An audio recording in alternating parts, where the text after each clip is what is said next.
Bom dia. Vamos começar então por alguns exemplos, tá? Para a gente fixar mais aí os conceitos de programação linear, né? Então, em programação linear nós vimos o método gráfico e o método simplex. Então, nesse primeiro roteiro de estudos aí, em que eu vou disponibilizar a avaliação na semana que vem, na quarta-feira que vem, vai ser cobrado, né? Análise dimensional, o método gráfico e o método simplex. E vocês vão ter aí até sexta-feira para entregar essa lista de exercícios relativa ao roteiro 1. Então, vamos deixar aí montado, né, esses exemplos para a gente fixar esses conceitos aí de programação linear.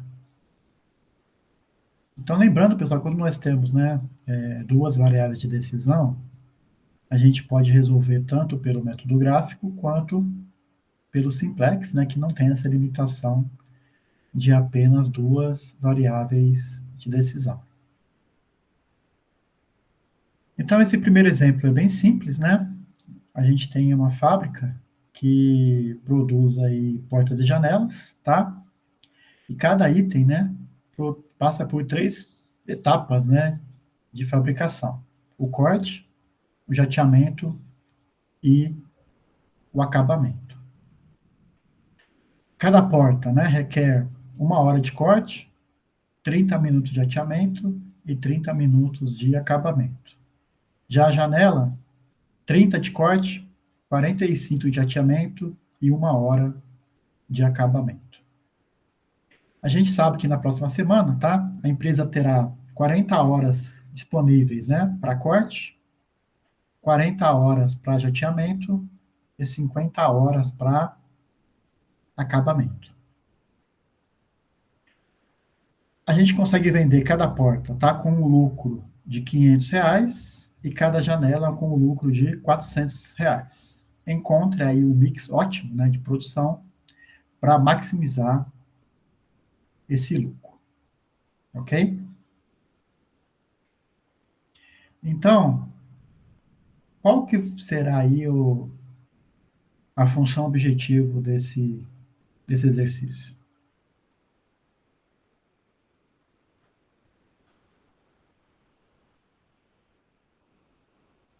Vamos chamar aí, né, porta de X1 e janela de X2. Como que fica a função objetivo?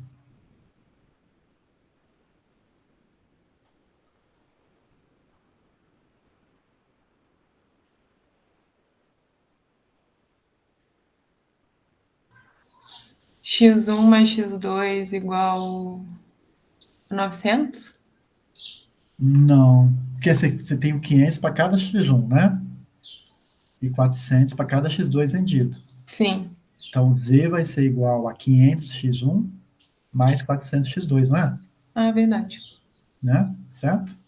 Então, a função objetiva é essa, tá? Maximizar Z igual a 500 X1 mais 400 X2.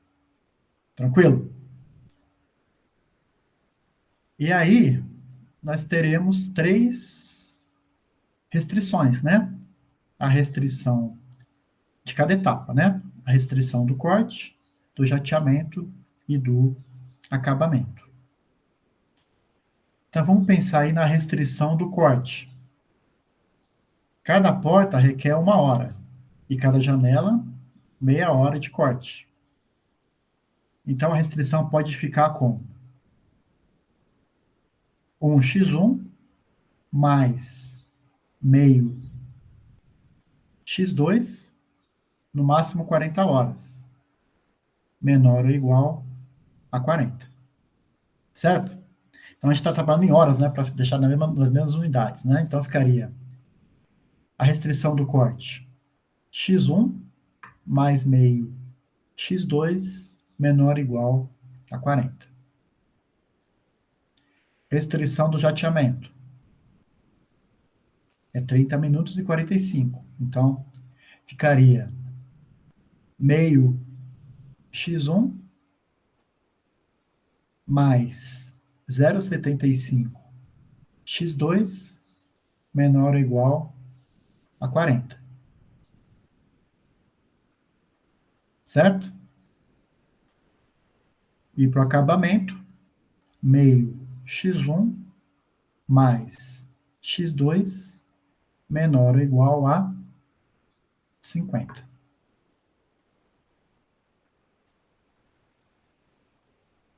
Tranquilo? Sim. Outra restrição, né? Da não negatividade, x1 e x2 maior ou igual a zero. E aí vocês podem optar, tá? Fazer, se quiserem praticar bastante, né? Pode fazer pelo método gráfico e pelo método simplex. É óbvio, né? Tem que obter o mesmo resultado. E aí depois no item B, se essa capacidade de acabamento, né, aumentar para 60 horas, vocês vão analisar, né, se o ponto ótimo vai ser alterado ou não, e explicar por quê, tá? Então tem aquela condição lá de restrição ativa, restrição inativa, dá para analisar aí pelo método gráfico, né, ou mesmo pelas variáveis de folga, se vocês fizerem pelo método simplex, né, se eu aumentar aí a capacidade para 60 horas, se o ponto ótimo vai ser alterado ou não. Então, pessoal, analisando, por exemplo, a variável de folga, né? Se eu tenho uma folga aí de 10 horas, de 20 horas, pode ser que eu mudando essa restrição aí para 60 horas, não altere meu ponto ótimo, tá? Então, você tem que analisar isso, né? Se essa alteração aí altera ou não meu ponto ótimo e justificar essa resposta. Por que altera ou por que não altera? Tá claro isso? Como é que eu... Professor, Ah, aí no caso, o que vai mudar vai ser minha restrição de acabamento, né? Que vai ser menor ou igual a 60. isso. Ah, ok. Então, você entendeu como é que você consegue analisar isso? Se eu tiver uma folga ali na variável, no F3, que seria minha terceira restrição, né, de acabamento, eu consigo saber se essa alteração vai influenciar no resultado ou não, no ponto ótimo ou não, né? Sim, Ok? ok.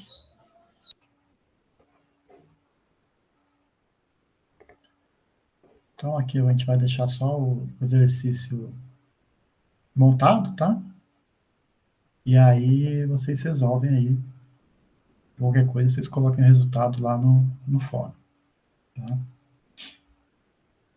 Esse aqui, pessoal, a gente pede para vocês fazerem pelo Simplex, tá? Para planejar, para praticar um pouco, né?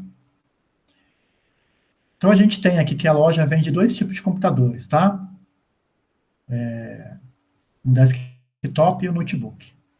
E a Magazine lucra R$ 150 em cada computador e 225 em cada notebook, tá?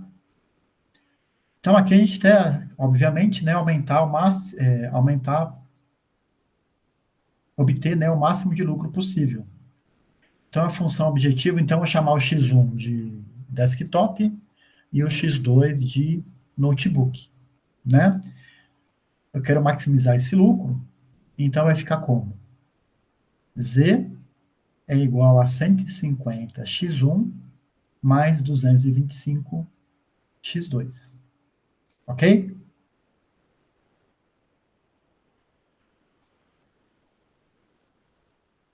Essa é a função objetivo. Vamos para as restrições. Aqui, pessoal, eu tenho uma restrição de demanda, tá?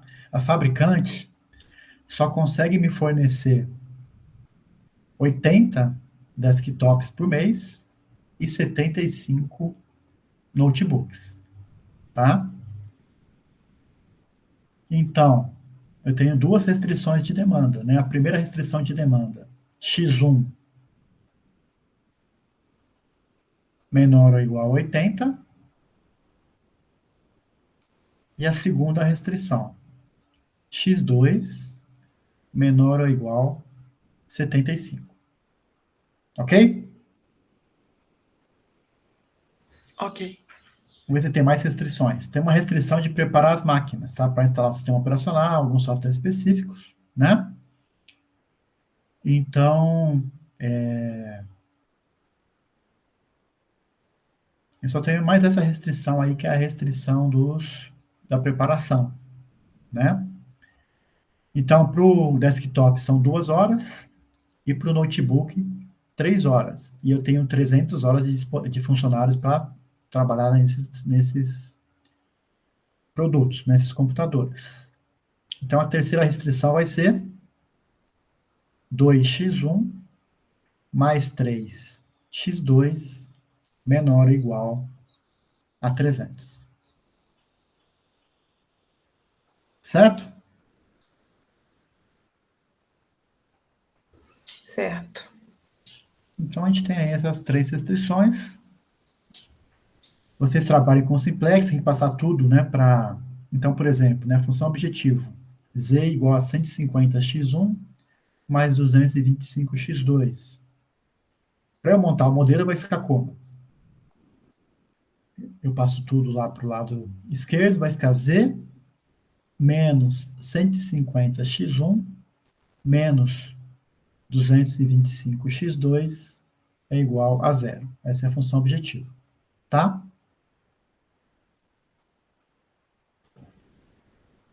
Primeira restrição, x1 menor ou igual a 80. Então vai ficar, né?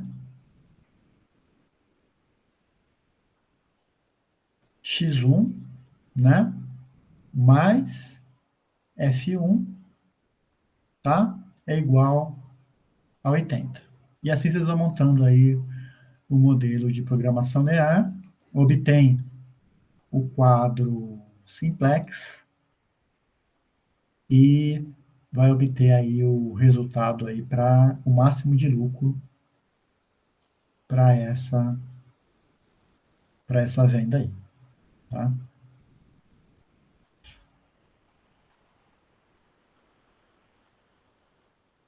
E aí depois, né, baseado nas variáveis de folga, né, porque a gente vai ter 3 variáveis de folga, né? A variável de folga que é F1, que vai ser relativa à demanda do desktop, F2, que vai ser a variável de folga relativa ao notebook, e F3, que vai ser a variável de folga com relação às horas disponíveis, né?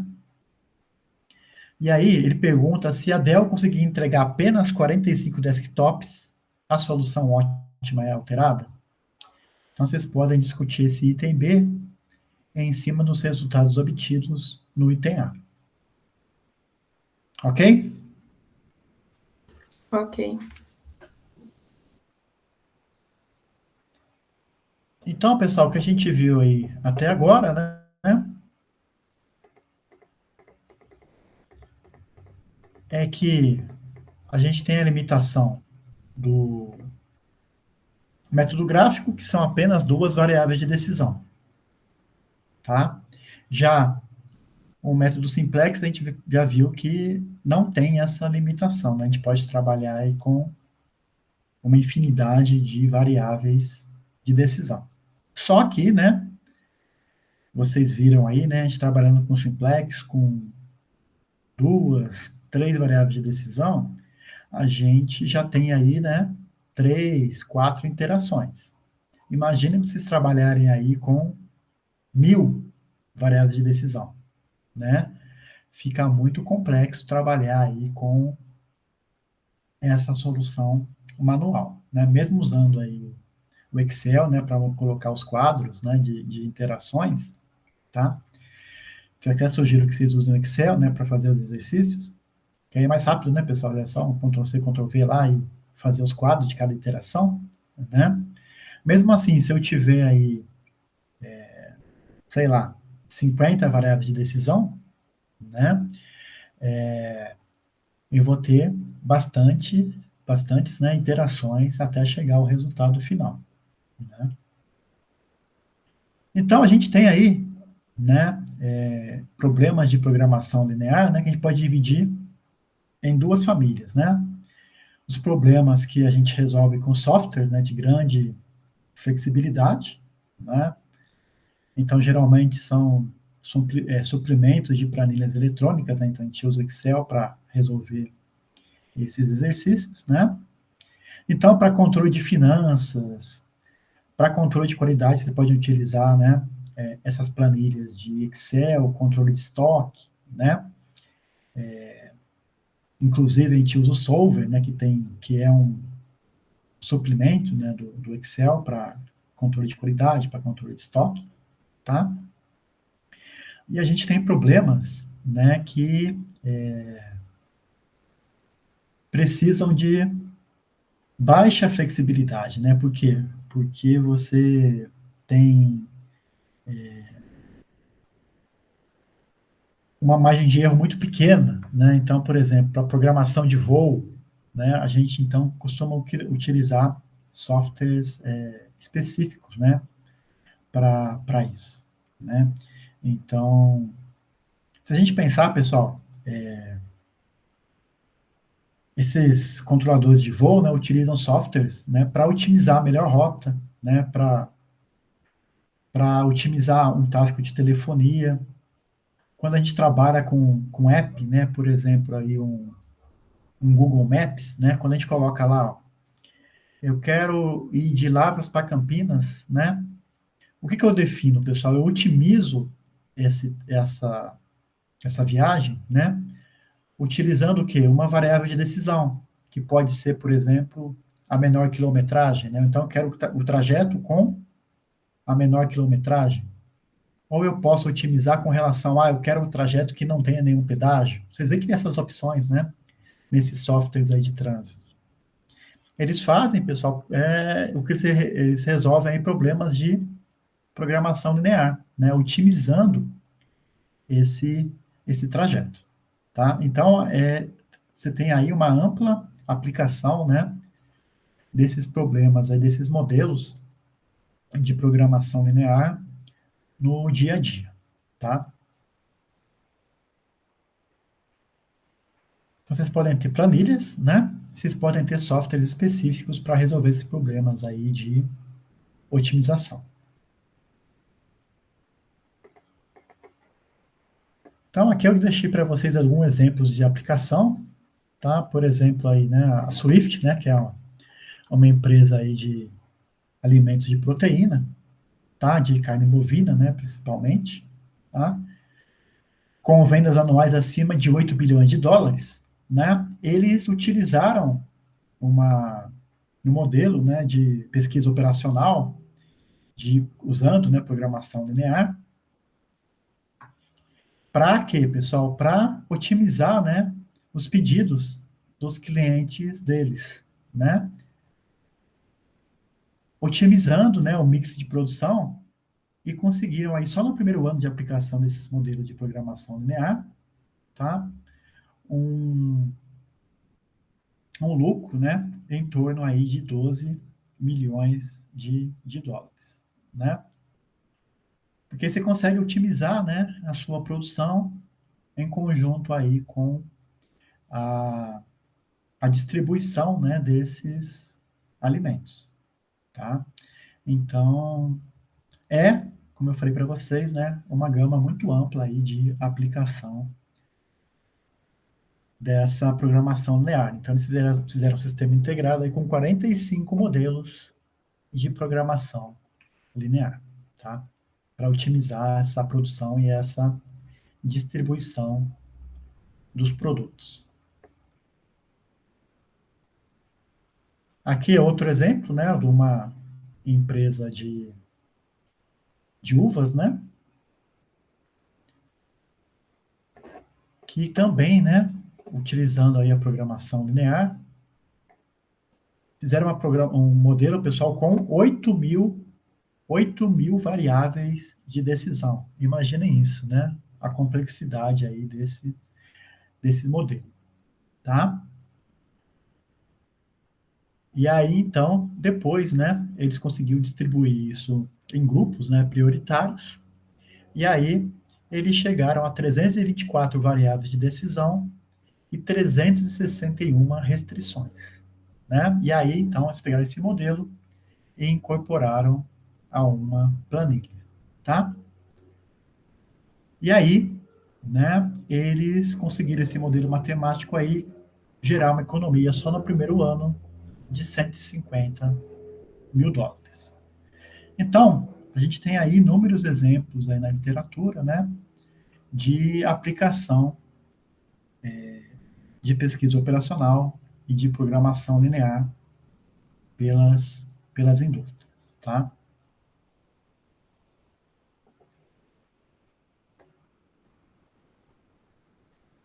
Então, né, a gente vai, né, usar essa ferramenta Solver, né, a partir aí da outra, não semana que vem, porque semana que vem a gente vai fechar, né, essa primeira parte aí da matéria, né, mas a gente vai usar o Solver aí a partir aí da outra semana, né, da segunda semana de setembro, para resolver esses problemas de programação linear, tá?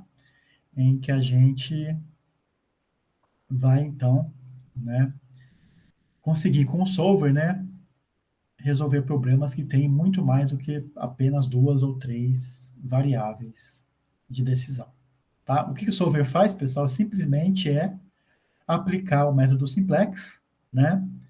E aí, então, a gente tem um algoritmo que resolve isso para a gente, em vez de a gente ficar fazendo isso à mão, tá? Então, isso será aí objeto de estudo aí na segunda semana de setembro e vai ser o nosso segundo roteiro de estudos.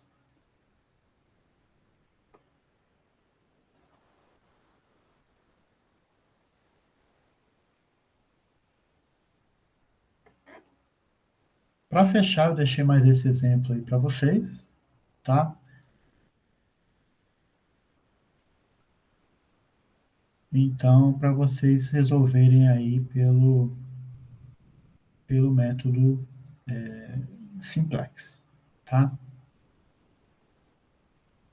Só confirmando, esse aqui não é o exemplo que eu deixei na outra aula, não, né? Acho que é outro, né? Não, professor, tá com outros dados. É, né? Uhum. Ah, então tá bom, tá? Então, para a gente fechar aí, né, a matéria desse primeiro roteiro, tá? Mentira, professor, é o mesmo. É o mesmo, né? Ah, Uhum. então é isso. É que na verdade eu queria deixar para vocês esse exemplo resolvido, tá? Eu vou deixar agora, finalizando aqui essa aula, eu vou deixar esse exercício, a resolução dele, para vocês conferirem o resultado lá no campus virtual, tá?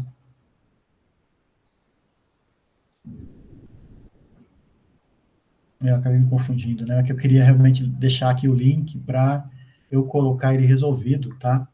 Lá no campus. Então é isso. Hoje era mais para tirar as dúvidas mesmo, tá? Alguma questão? Não, professor, tudo certo. Então eu espero aí, né, uma maior participação de vocês. Eu tenho acompanhado o campus virtual, tá? Eu vi que tem alunos que não acessaram o campus ainda, tá? E eu vou acompanhar isso porque se não acessaram o campus, né, não tiveram acesso às aulas, não tiveram acesso à primeira avaliação, né? Então, isso vai ser usado como critério aí para avaliar a prova, né, a lista de vocês, né? O acesso aí ao campus, tá? Bom, não tendo nenhuma dúvida, a gente pode finalizar, né? Deixa até eu interromper aqui a gravação.